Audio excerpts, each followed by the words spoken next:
Observe human. Human says, "We should hang out sometime." This is one of the most common promises humans make with no scheduled date, no chosen location, and no realistic plan to survive contact with the calendar. Both humans mean it. This is the problem. The phrase usually appears at the end of a warm encounter. Human runs into someone they genuinely like in a grocery store, a hallway, a parking lot, a wedding, or some other location where neither human expected to perform friendship in real time. At first, there is surprise, then recognition, then the small social explosion of two people briefly remembering that they enjoy each other. They smile. They ask how things have been. They compress months, sometimes years of life into a few efficient sentences. Work is busy. Family is good. Time is moving too fast. Everyone is tired, but saying it cheerfully. The conversation is real. The warmth is real. Something familiar appears between them for a moment, like an old song playing in a store. Then the interaction begins to end. This is a delicate moment. Neither human wants to simply walk away because that would make the warmth feel accidental. Something must be placed at the end of the conversation to prove the connection still exists. So human says it. "We should hang out sometime." The other human responds immediately. "Yes, absolutely, we really should." Both humans nod with the seriousness of diplomats signing a treaty. Both humans smile. Both humans mean it, and then neither human does anything.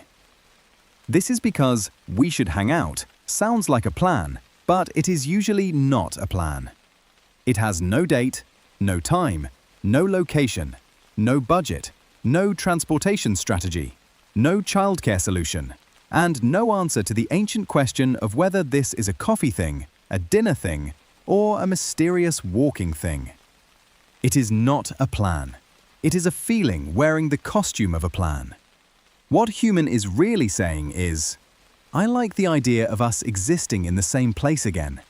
This is sincere. Human may walk away thinking, "That was nice, I should text them."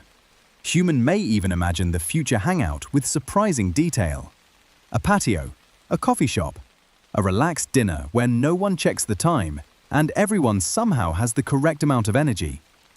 For a few minutes, the friendship has momentum. Then life resumes. Human gets in the car. Human remembers the groceries. Human receives an email.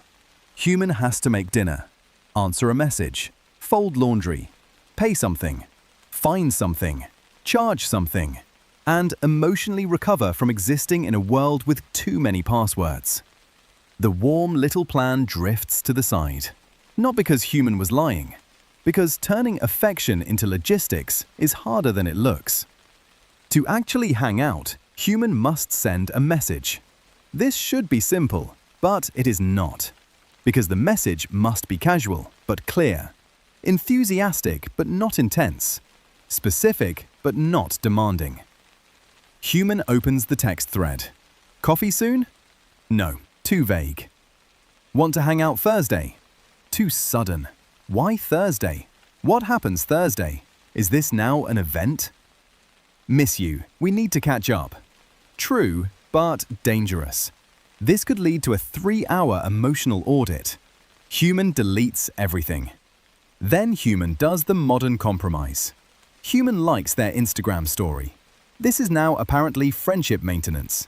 It says, "I still exist near you emotionally, but I am not prepared to coordinate a meeting." The other human understands this, because the other human is also a human. This is how many adult friendships survive. Not through grand reunions or dramatic conversations, but through tiny signals of continued goodwill. A heart reaction, a birthday message, a comment that says, "So cute," under a photo of someone's dog, child, meal, or vacation. These signals are small, but they matter. They keep the thread warm, even when no one is brave enough to pull it into the calendar. Sometimes, "we should hang out" really means, "I miss who we were when seeing each other was easier." This is especially true with old friends. At one point, closeness required almost no planning. Humans were in the same school, the same workplace, the same neighborhood, the same routine. Friendship happened because life kept placing them nearby. Then life changed. Someone moved. Someone had children. Someone got promoted. Someone became tired in a more permanent way. The friendship did not end dramatically. It simply lost its automatic setting. Now, to recreate the old ease, both humans must schedule it manually, which feels strangely formal, almost embarrassing, like making an appointment with a memory. So they say, "We should hang out sometime," and for a moment, the old version of the friendship appears. Not fully, but enough to feel seen. There is kindness in the phrase. Human is saying, "I do not want this to be the kind of relationship where we only exchange life updates in parking lots." It is a little bridge offered across the gap. The problem is that nobody starts building on the bridge. Human A thinks, "I should text human B." Human B thinks, "I should text human A." Both humans believe the warmth was real. Both humans fear, very slightly, that maybe the other was just being polite. Both humans avoid testing the theory. And so the friendship enters storage. Not gone, not active, stored. Like a winter coat in a closet. Still owned, still meaningful, simply not part of the current weather. Modern humans have many stored friendships. People they like, people they would enjoy seeing, people they occasionally think about while doing something unrelated, then immediately fail to contact because the thought arrived while carrying laundry. This is not fake affection. It is affection struggling under the weight of adult life.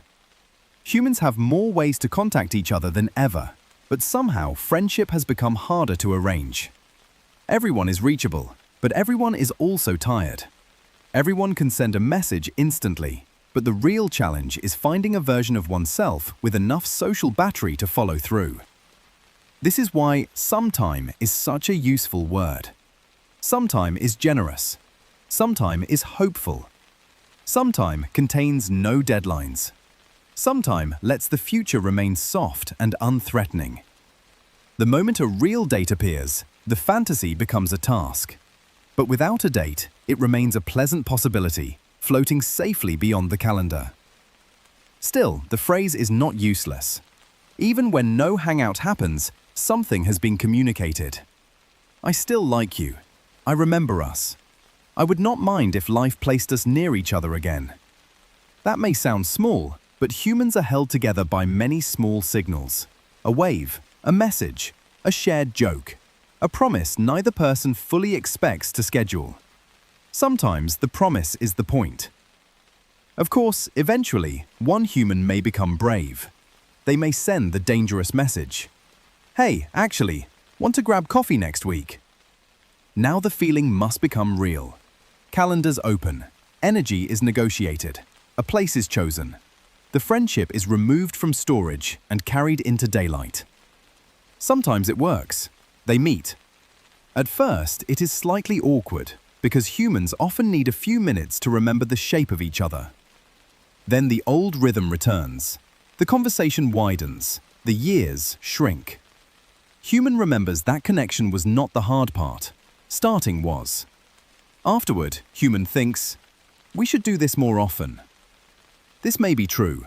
It may also be the beginning of the next cycle. But perhaps that is fine. Humans are not always making promises when they say, "We should hang out." Sometimes they are simply pointing at a door and saying, "I am glad this still exists." They may not open it today. They may not open it for months. But for one brief moment, in a grocery store, hallway, parking lot, or wedding, two humans stand near the door together. They recognize each other. They remember the connection. They offer the future a small invitation. And then, like all deeply social creatures with calendars, obligations, fatigue, and no clear plan for parking, they return to their lives. Still meaning it, just not scheduling it.